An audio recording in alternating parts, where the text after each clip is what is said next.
Alright, so we're going to talk about what I use to brush Hudson with. So, Hudson is on his pad and he's helping me. Alright, Hudson, let's help out.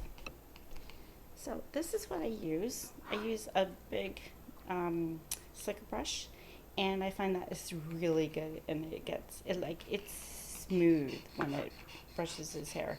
If I need to, I'll use a smaller one, but you know what? I like this one better. It's big and it gets most of the work done. I use these little ones for his to clip his toenails. And I have a scissors, but they have a round edge at the back. So it's a bit easier when I'm cutting. And I have a like a triangle brush to get into in between areas like his underarm.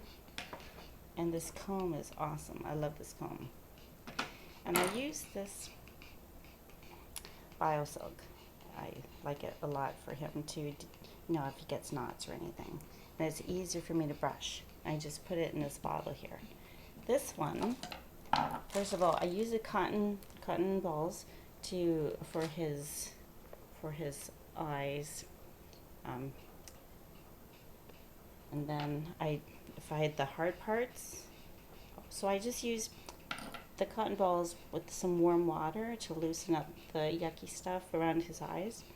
And then I use the comb sometimes, like the flea comb, and I just try and get the hard stuff out.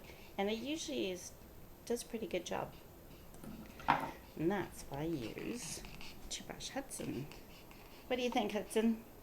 He doesn't need a brushing today, but he is so soft from using that big slicker brush. It's awesome. Do you have any words for your pet friends? What?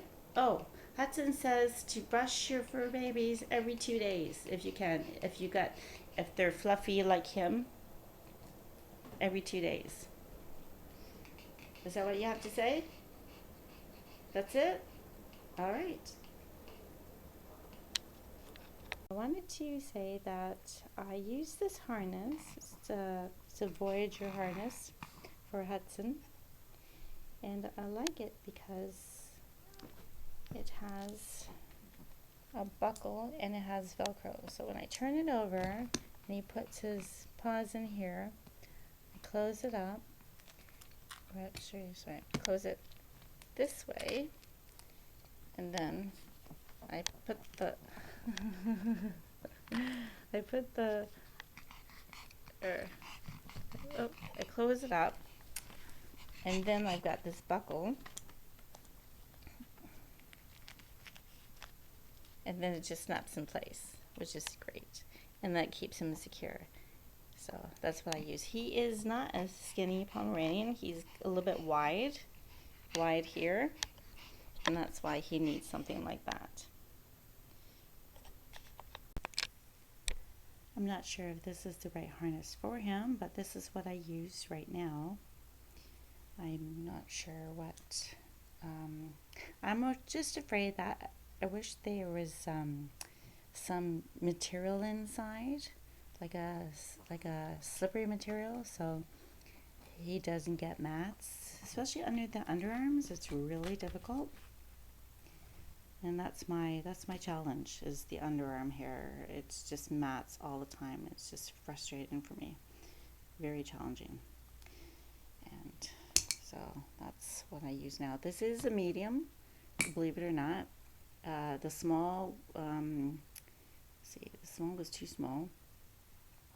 I'm afraid if I get the large, it's going to be too big for him, and he's going to he'll just swim in it, and it's like, well, this is no good.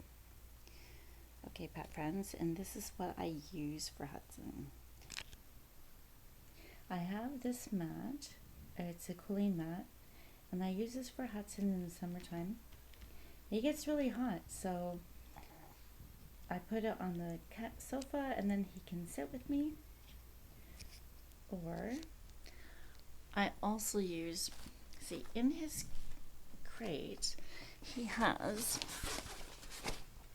this little mat that comes, it's like a sheepskin thing, but I have been turning it over. And then what I do is I put the cooling mat on top. And this way he's cool when he sleeps. But when it comes to getting cooler out, I won't need the cooling mat. But it is really good because it helps him. So when he lays down on his belly, it cools him. So that's pretty awesome, I think, for a dog like him. Right, Hudson? You say it's good? Yeah, 5 paws up? All right, cool. All right. Thank you, pet friends. Thank you for watching.